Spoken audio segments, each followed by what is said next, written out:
बच्चों, black body radiation में जो तरंग दैर्ध्य का जो परास है वो पिंड के पदार्थ पर निर्भर नहीं करता, बल्कि ये पिंड के ताप पर निर्भर करता है। खैर, ब्लैक बॉडी रेडिएशन के बारे में हम आगे और पढ़ेंगे। फ़िलहाल हम जो है उत्सर्जन क्षमता के बारे में पढ़ते हैं। तो हम जानते हैं कि जब किसी पिंड को हम गर्म करते हैं तो पिंड से जो है ऊष्मीय विकिरण निकलता है। पिंड का अगर आकार बढ़ा है, उसके पृष्ठ का क्षेत्रफल बड़ा है, तो ऊष्मीय विकिरण की मात्रा भी उतनी ज़्यादा होगी। इसका मतलब क्या है कि जो ऊष्मीय विकिरण की मात्रा है वो अनुक्रमानुपाती होगी पृष्ठ के क्षेत्रफल के। तो ऊष्मीय विकिरण की मात्रा को अगर हम Q ले लें तो Q प्रोपोर्शनल टू होगा, Q अनुक्रमानुपाती होगा A के। साथ में हम जितने ज़्यादा समय तक उसको जितना ज़्यादा समय देंगे, जितने ज़्यादा समय तक गर्म करेंगे, उतना ज़्यादा ऊष्मीय विकिरण निकलेगा। तो Q अनुक्रमानुपाती हो जाएगा समय के, मतलब Q proportional to small t। दोनों को हम मिला देंगे तो Q प्रोपोर्शनलिटी हो जाएगा A इंटू टी। बराबर करने के लिए एक नियतांक लगाएंगे तो Q बराबर small e A into T, जहाँ पर ये जो E है इसी को हम कहते हैं उत्सर्जन क्षमता। ये जो उत्सर्जन क्षमता है ये पदार्थ के जो पृष्ठ है उसकी प्रकृति पर निर्भर करती है। मतलब कि जो सरफेस है वो कौन से मटेरियल पे बना हुआ है उस पर डिपेंड करेगा कि उसकी उत्सर्जन क्षमता कितनी होगी। यहाँ पर अगर हम A को 1 ले लें, मतलब पृष्ठीय क्षेत्रफल को 1 ले लें, और T को अगर हम 1 ले लें, मतलब समय को भी 1 ले लें, तब Q बराबर आएगा E। मतलब इसकी परिभाषा क्या हो जाएगी कि किसी पिंड की उत्सर्जन क्षमता प्रति एकांक क्षेत्रफल से प्रति सेकंड उत्सर्जित होने वाले ऊष्मीय विकिरण की मात्रा होती है। मतलब कि प्रति एकांक क्षेत्रफल से प्रति सेकंड जितनी ऊष्मीय विकिरण उत्सर्जित होती है उसी को हम क्या कहते हैं, उस पिंड की उत्सर्जन क्षमता। ये अलग अलग पिंड के लिए, अलग अलग पिंड के पदार्थ के लिए अलग अलग हो सकती है। इसका मात्रक क्या हो जाएगा देखते हैं। तो ऊपर वाले सूत्र से E बराबर आ जाएगा Q by A into T. तो E का मात्रक क्या हो जाएगा, SI मात्रक लेंगे तो Q का मात्रक, Q जो है ऊर्जा है, उसका मात्रक जूल हो जाएगा। A का मात्रक मीटर स्क्वायर और T मतलब समय का मात्रक सेकंड। तो E का SI मात्रा आ जाएगा जूल बटे मीटर स्क्वायर गुणित सेकंड। अच्छा, जूल बटे सेकंड को हम वाट ले सकते हैं। तो यहाँ पर E का SI मात्रा हो जाएगा वाट प्रति मीटर स्क्वायर। उत्सर्जन क्षमता का विमीय सूत्र क्या हो जाएगा देखते हैं। तो उसका विमीय सूत्र मतलब Q का विमीय सूत्र, ऊर्जा का विमीय सूत्र बटे A का विमीय सूत्र, मतलब कि पृष्ठीय क्षेत्रफल का विमीय सूत्र गुणित T का विमीय सूत्र। तो ऊर्जा का जो विमीय सूत्र है क्या होता है, m L स्क्वायर T का पावर -2, और A का विमीय सूत्र L का स्क्वायर और T का जो है कैपिटल T हो जाएगा। तो यहाँ L स्क्वायर और L स्क्वायर आपस में कट जाएगा, और जो E का जो उत्सर्जक क्षमता का जो विमीय सूत्र आ जाएगा m का पावर 1 मतलब m और L का पावर 0। L कट जाएगा तो L नहीं रहेगा, इसीलिए L का पावर 0 लिखेंगे, और T का पावर हो जाएगा -3। तो ये विमीय सूत्र का हो जाएगा उत्सर्जन क्षमता का। बच्चों, जब हम पिंड को गर्म करते हैं तो जो ऊष्मीय विकिरण निकलता है उसमें अलग अलग तरंग दैर्ध्य के विकिरण होते हैं। कोई पिंड जो है किसी तरंग दैर्ध्य का उत्सर्जन ज़्यादा करता है, कोई पिंड जो है किसी तरंग दैर्ध्य का उत्सर्जन कम करता है। तो जब हम उत्सर्जन क्षमता को तरंग दैर्ध्य से जोड़कर देखते हैं कि कोई पिंड जो है किसी तरंग दैर्ध्य के किसी रेंज का कितना उत्सर्जन कर रहा है, तो उस प्रकार की उत्सर्जन क्षमता को हम कहते हैं स्पेक्ट्रमी उत्सर्जन क्षमता। इसको जैसे उसको हम E से प्रदर्शित किए थे, तो स्पेक्ट्रमी उत्सर्जन क्षमता को हम E लैम्डा से प्रदर्शित करेंगे। तो इसकी परिभाषा क्या हो जाएगी इसकी परिभाषा होगी कि किसी पिंड के प्रति एकांक क्षेत्रफल से प्रति सेकंड डी लैम्डा तरंग दैर्ध्य परास में उत्सर्जित ऊष्मीय विकिरण की मात्रा को उस पिंड की स्पेक्ट्रमी उत्सर्जन क्षमता कहते हैं। मतलब उत्सर्जन क्षमता को अगर हम एक तरंग दैर्ध्य के रेंज में देखें कि इस तरंग दैर्ध्य का उत्सर्जन क्षमता कितना है, तो हो जाएगा स्पेक्ट्रमी उत्सर्जन क्षमता या स्पेक्ट्रल एमिसिव पावर। इसका भी जो मात्रक है वही है वाट प्रति मीटर स्क्वायर। ई का भी मात्रक और स्पेक्ट्रमी उत्सर्जन क्षमता दोनों का मात्रक सेम है। अब हम देखते हैं उत्सर्जकता एमिसिविटी की एमिसिविटी क्या होती है। तो किसी पिंड की जो उत्सर्जक क्षमता है और किसी ब्लैक बॉडी की उत्सर्जक क्षमता, मतलब दोनों का जब कंपेयर करते हैं, दोनों की जब तुलना करते हैं, तो उसको हम कहते हैं उत्सर्जकता। इसको थोड़ा सा हम देख लेते हैं कि किसी पिंड के प्रति एकांक क्षेत्रफल और प्रति एकांक क्षेत्रफल में प्रति सेकंड उत्सर्जित विकिरण की मात्रा और उसी ताप में किसी ब्लैक बॉडी के प्रति एकांक क्षेत्रफल और प्रति सेकंड में उत्सर्जित विकिरण की मात्रा के अनुपात को हम कहते हैं एमिसिविटी या फिर उत्सर्जकता। या दूसरे शब्दों में कहें तो किसी पिंड की जो उत्सर्जन क्षमता है और उसी ताप पर जो ब्लैक बॉडी की उत्सर्जन क्षमता है, किसी ताप पर किसी पिंड की उत्सर्जन क्षमता और उसी ताप पर ब्लैक बॉडी की उत्सर्जन क्षमता, दोनों का जो रेशियो है, दोनों का जो अनुपात है, वो कहलाएगा उस पिंड की उत्सर्जकता। क्या कहलाएगा? उस पिंड की उत्सर्जकता या एमिसिविटी। तो एमिसिविटी एक तरह से हम कंपेयर कर रहे हैं कि ब्लैक बॉडी के मुकाबले इसका एमिसिव पावर कितना है। ठीक है, तो अगर पिंड की उत्सर्जन क्षमता को हम स्मॉल ई से दिखाते हैं और जो ब्लैक बॉडी है कृष्णिका की उत्सर्जन क्षमता को अगर हम कैपिटल ई से दिखाते हैं और पिंड की उत्सर्जन क्षमता को स्मॉल ई से, तब पिंड की उत्सर्जकता को एप्सिलॉन हम मानेंगे और एप्सिलॉन इक्वल टू होगा small E by capital E. जैसे कि सूत्र से स्पष्ट है, इसका कोई भी मात्रक नहीं होगा क्योंकि उत्सर्जन क्षमता का मात्रक ऊपर भी होगा, नीचे भी उत्सर्जन क्षमता का मात्रक होगा, तो दोनों आपस में कट जाएंगे, तो ये विमाहीन राशि होगी। और निश्चित रूप से जो स्मॉल ई है, मतलब पिंड की उत्सर्जन जो क्षमता है, वो ब्लैक बॉडी की उत्सर्जक क्षमता से कम होगी। तो यहाँ पर ऑलवेज जो ई है, स्मॉल ई है, स्मॉलर देन होगा कैपिटल ई, मतलब कि छोटा ई जो पिंड की उत्सर्जन क्षमता ब्लैक बॉडी की उत्सर्जन क्षमता से हमेशा छोटी होगी। इसका मतलब क्या हुआ? इसका मतलब है कि किसी भी पिंड की उत्सर्जकता हमेशा 1 से कम होगी। ठीक है, किसी भी पिंड की उत्सर्जन क्षमता 1 से कम होगी, उसका मान जो है 0 से 1 के मध्य ही होगा। अब हम जो है किरचॉफ का नियम देखते हैं। सन 1859 में किरचॉफ नामक साइंटिस्ट ने उत्सर्जन क्षमता और अवशोषण क्षमता में संबंध दिखाने के लिए एक नियम निकाला, एक नियम दिया, जिसको कि हम किरचॉफ का नियम कहते हैं। तो इस नियम के अनुसार किसी नियत ताप पर नियत तरंग दैर्ध्य के लिए समस्त पिंडों की उत्सर्जन क्षमता और अवशोषण क्षमता का अनुपात एक समान होता है और यह अनुपात उसी ताप पर उसी तरंग दैर्ध्य के लिए एक आदर्श कृष्णिका की उत्सर्जन क्षमता के बराबर होता है। मतलब एक नियत ताप और नियत तरंग दैर्ध्य के लिए किसी पिंड का या समस्त पिंडों का जो उत्सर्जन क्षमता और अवशोषण क्षमता, उसका अनुपात फिक्स होता है। और वो कितना होता है? वो उसी ताप और उसी तरंग दैर्ध्य के लिए जो एक आदर्श कृष्णिका का जो उत्सर्जन क्षमता होता है, उस फिक्स राशि के बराबर होता है।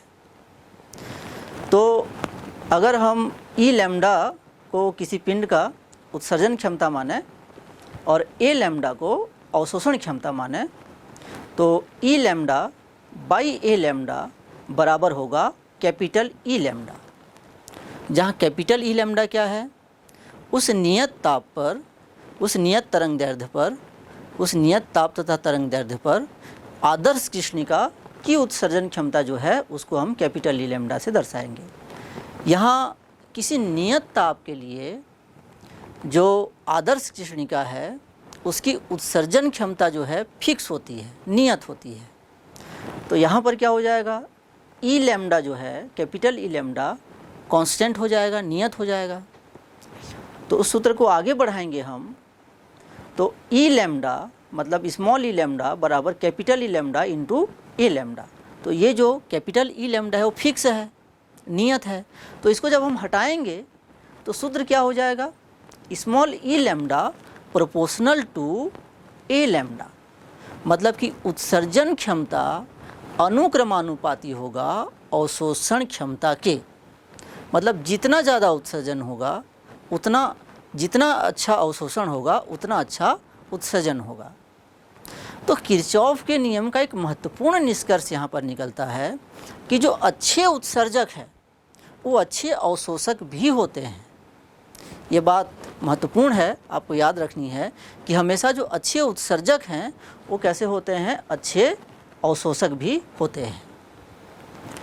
अब किरचॉफ के नियम के हम कुछ अनुप्रयोग देखते हैं कि किरचॉफ के नियम हमारे आसपास में कैसे प्रयोग होते हैं। अच्छा, एक लाल कांच का टुकड़ा है, अगर हम उसको गर्म करके अंधेरे कमरे में रख दें तो क्या होगा।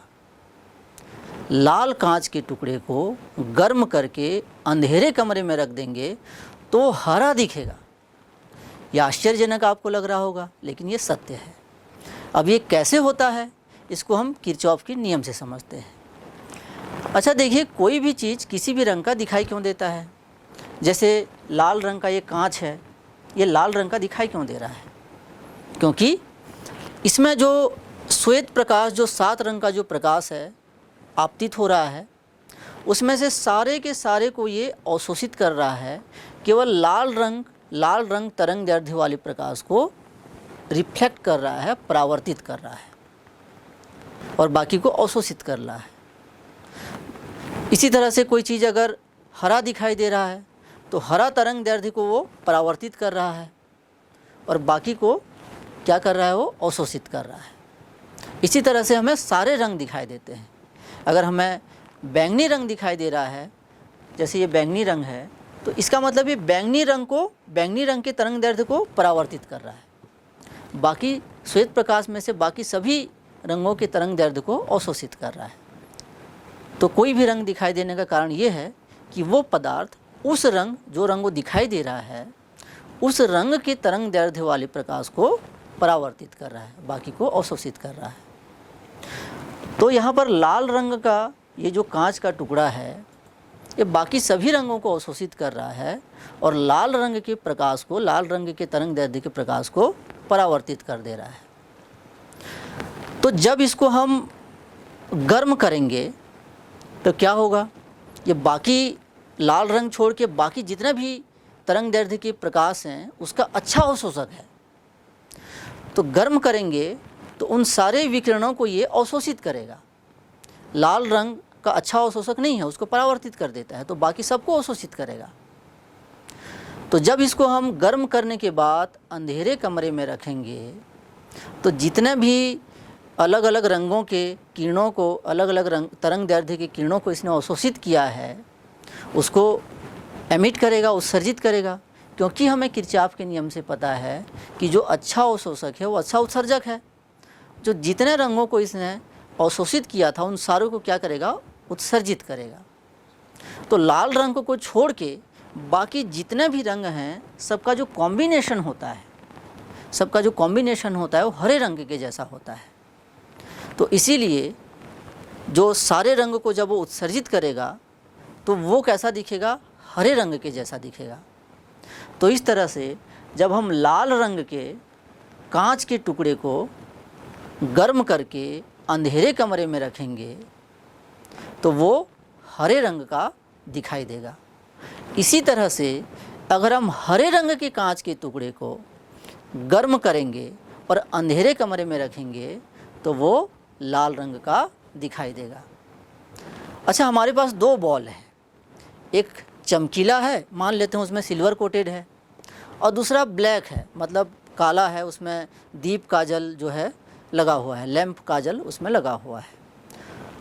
तो अंधेरे कमरे में रखने पर कौन सा ज़्यादा चमकीला दिखाई देगा? उजाले में तो निश्चित रूप से वो सिल्वर कोटेड वाला ज़्यादा चमकीला दिखाई देगा, लेकिन अगर अंधेरे कमरे में दोनों को गर्म करके रखेंगे तो जो ब्लैक वाला जो बॉल है जिसमें काजल को, दीप काजल को हमने पेंट कर दिया है, वो ज़्यादा चमकीला प्रतीत होगा। ऐसा क्यों? क्योंकि हमें पता है काला रंग जो है ऊष्मा का बहुत अच्छा अवशोषक है। तो जो काले रंग का गोला है वो सारे रंगों को जो है, 7 रंगों में से सारे रंग को लगभग अवशोषित करेगा, सभी रंग के तरंग दैर्ध्य के विकिरण को अवशोषित करेगा। और जो सिल्वर कोटेड वाला जो बॉल है, ये जो सिल्वर कोटेड वाला बॉल है ये इतना अच्छा अवशोषक नहीं है क्योंकि ये परावर्तित कर दे रहा है किरणों को। तो ये अच्छा अवशोषक है जो ब्लैक कलर का जो बॉल है। तो अंधेरे कमरे में रखेंगे तो ब्लैक कलर का बॉल सारे किरणों को ये अवशोषित किया था, तो ये सारे कलर को क्या करेगा, ये उत्सर्जित भी करेगा। तो ये अच्छा अवशोषक है तो ज़्यादा उत्सर्जित करेगा। तो ये अंधेरे कमरे में काले कलर का जो बॉल है ये ज़्यादा चमकीला दिखाई देगा। अच्छा, फ्राउनहोफर लाइंस होते हैं जिसके बारे में आप कक्षा 12वीं में विस्तार से पढ़ेंगे। इसके और भी आगे स्टडी किया जाता है फ्राउनहोफर लाइंस का। सूर्य का अध्ययन करने के लिए बहुत ही महत्वपूर्ण चीज़ है ये फ्राउनहोफर लाइंस। तो फ्राउनहोफर लाइंस क्या होता है उसको भी हम किरचॉफ के नियम की सहायता से समझ सकते हैं। तो सूर्य से जो प्रकाश आता है उस प्रकाश को जब हम उच्च विभेदन क्षमता वाले स्पेक्ट्रोस्कोपी से देखते हैं तो हमें पता है कि सूर्य के प्रकाश में 7 रंग होते हैं, बैजानी, हपीनाला, ये 7 रंग हैं। लेकिन हम उच्च विभेदन क्षमता वाले स्पेक्ट्रोस्कोप से जब देखते हैं तो ये जो 7 रंग है यहाँ पर आपको कंटिन्यूअस दिख रहा है, लेकिन इसमें कुछ गैप पाए जाते हैं। ये कंटिन्यूअस नहीं होते हैं, सतत नहीं होते हैं। कुछ रंगों के कुछ हिस्से जो है गायब होते हैं, कुछ रंगों के कुछ हिस्से गायब होते हैं। वहाँ पर एक हल्की सी काली लाइन आपको दिख रही होगी। तो इन लाइंस को हम कहते हैं फ्राउनहोफर लाइंस। ये उच्च विभेदन क्षमता वाले स्पेक्ट्रोस्कोप से ही दिखाई देते हैं। तो ये जो काले लाइंस हैं, ये जो फ्राउनहोफर लाइंस है, इसका रीज़न क्या है? तो रीज़न क्या है, देखिए, इस सूर्य का जो प्रकाश मंडल है इसका टेम्परेचर लाखों डिग्री सेल्सियस होता है, बहुत हाई टेम्परेचर का होता है। तो यहाँ से जब प्रकाश निकलता है तो सतत स्पेक्ट्रम रहता है। मतलब जो बैजानी, हपीनाला का जो मतलब दृश्य प्रकाश को फिलहाल हम देख रहे हैं, वैसे तो बहुत सारे इलेक्ट्रोमैग्नेटिक वेव्स निकलते हैं, लेकिन दृश्य प्रकाश में देखें तो जो बैजानी, हपीनाला है या विबग्योर है वो कंटिन्यूअस रहते हैं, कोई बीच में काली लाइंस वगैरह या फ्राउनहोफर लाइंस नहीं रहती। लेकिन प्रकाश मंडल से ये जो प्रकाश है आगे बढ़ के जब इसके कोरोना में जाता है, इसका जो वायुमंडल या उसका जो एटमॉस्फेयर हम कह सकते हैं सन का, उसमें बहुत सारे तत्व जो हैं जैसे N2, O2 इत्यादि जो हैं वो गैसीय अवस्था में रहते हैं। तो जो लाइट उन तत्वों से होकर गुजरता है तो वे तत्व जो हैं उस 7 रंगों में से अपने तरंग दैर्ध्य, जिस तरंग दैर्ध्य को वो ज़्यादा गर्म करने पर उत्सर्जित करते हैं, जिस तरंग दैर्ध्य को ज़्यादा गर्म करने पर उत्सर्जित करते हैं, उसी तरंग दैर्ध्य को ये जो तत्व हैं अवशोषित कर लेते हैं। क्योंकि प्रकाश मंडल का ताप ज़्यादा होता है और कोरोना का ताप प्रकाश मंडल की तुलना में अपेक्षाकृत कम रहता है। तो वहाँ पर जो तत्व रहते हैं प्रकाश मंडल से जो 7 रंग के तरंग दैर्ध्य का जो प्रकाश आता है उसमें से वो जो तत्व हैं उन 7 रंगों में से अपने जो उनका जो तरंग दैर्ध्य है जिसको वो हाई टेम्परेचर पे एमिट करते हैं, उत्सर्जित करते हैं, क्योंकि यहाँ पर थोड़ा सा कम टेम्परेचर पे हैं तो उसको क्या कर लेते हैं, वो अवशोषित कर लेते हैं।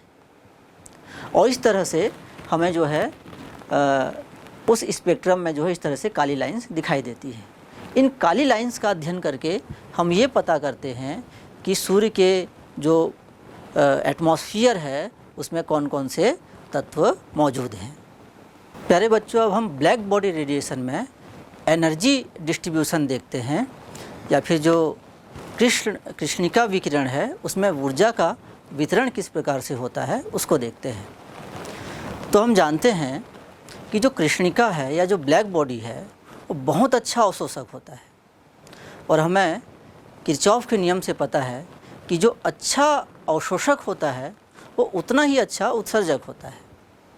मतलब जब हम ब्लैक बॉडी को या कृष्णिका को गर्म करते हैं, उसका ताप बढ़ाते हैं, तो उसमें से लगभग सभी तरंग दैर्ध्य के विकिरण जो है उत्सर्जित होते हैं। इस विकिरण को हम कृष्णिका विकिरण या फिर ब्लैक बॉडी रेडिएशन कहते हैं।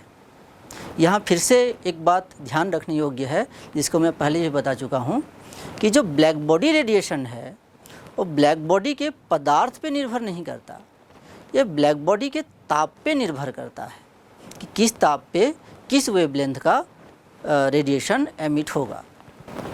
ब्लैक बॉडी से जो रेडिएशन निकल रहा है उसके तरंग दैर्ध्य को अगर हम एक्स एक्सिस पे ले लें और उससे संबंधित ऊर्जा को वाई एक्सिस में लेकर एक ग्राफ बनाते हैं, इस प्रकार का एक ग्राफ बनाते हैं।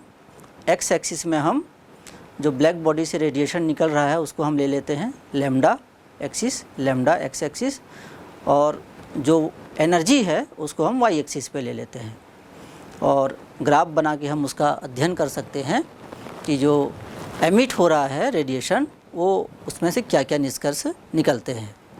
डिफरेंट टेम्परेचर पे इसको हम देखेंगे, और इसमें जो ग्राफ आपको दिख रहा है, ये जो वक्र दिख रहा है, इसको हम वितरण वक्र कहते हैं या डिस्ट्रीब्यूशन कर्व कहते हैं। तो इनकी क्या विशेषताएं होती हैं इसको देखते हैं। तो इसकी जो विशेषताएं हैं या इससे जो निष्कर्ष निकलता है, सबसे पहले तो आप देख सकते हैं कि प्रत्येक ताप पर कृष्णिका से उत्सर्जित जो ऊष्मीय विकिरण का जो स्पेक्ट्रम है वो सतत है। मतलब ये जो लाइंस हैं ये कहीं पर भी ब्रेक नहीं हो रही है। मतलब जो ब्लैक बॉडी से किसी भी ताप पर जो रेडिएशन निकलता है वो कंटिन्यूअस निकलता है हर तरंग दैर्ध्य के लिए। किसी भी तरंग दैर्ध्य के लिए ऐसा ब्रेक नहीं होता कि ऐसा नहीं कि नीले कलर में ऐसा कोई गैप आ जाए, है ना, या फिर हरे कलर का कुछ हिस्सा छूट जाए, ऐसा नहीं। हर तरंग दैर्ध्य के लिए स्पेक्ट्रम कंटिन्यूअस होता है। सभी तरंग दैर्ध्यों के मध्य जो है ऊर्जा का वितरण एक समान नहीं होता। मतलब अलग अलग तरंग दैर्ध्य के संगत ऊर्जा का मान जो है अलग अलग होता है। ताप बढ़ाने पर प्रत्येक तरंग दैर्ध्य के संगत ऊर्जा का मान बढ़ते जाता है।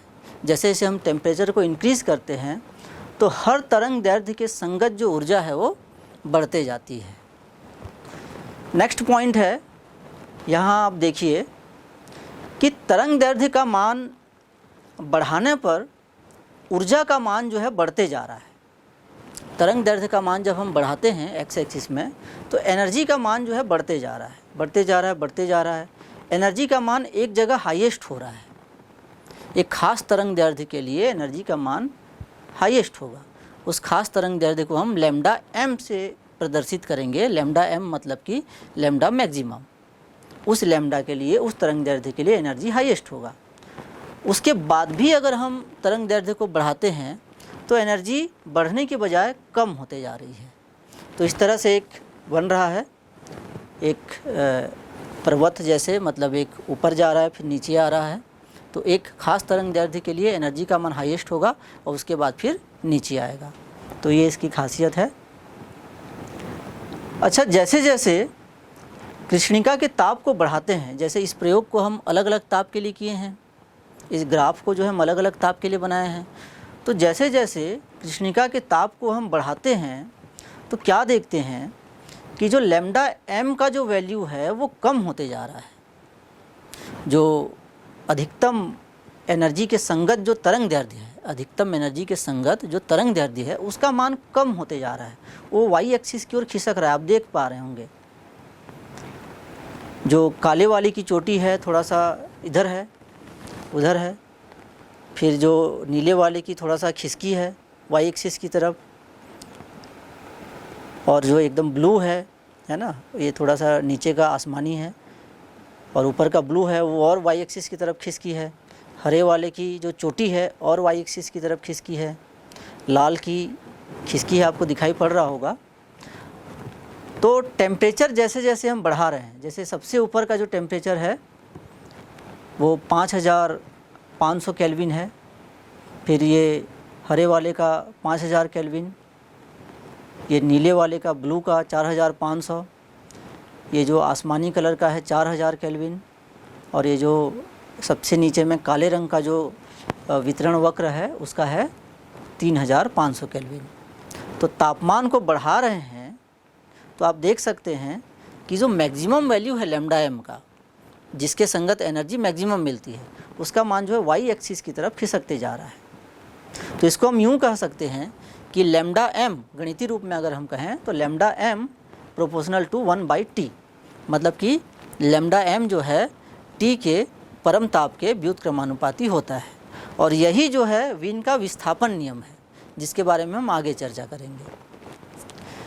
इसमें एक नेक्स्ट जो निष्कर्ष निकलता है वो ये है कि प्रत्येक ताप पर प्रत्येक वक्र और वाई अक्ष से घिरा जो क्षेत्रफल है, जो वक्र है और जो वाई अक्ष मतलब जो लैम्डा अक्ष है उससे घिरा जो क्षेत्रफल है, वो उस ताप पर ब्लैक बॉडी ने जो रेडिएशन जो एनर्जी एमिट किया उस संपूर्ण ऊर्जा को बताता है।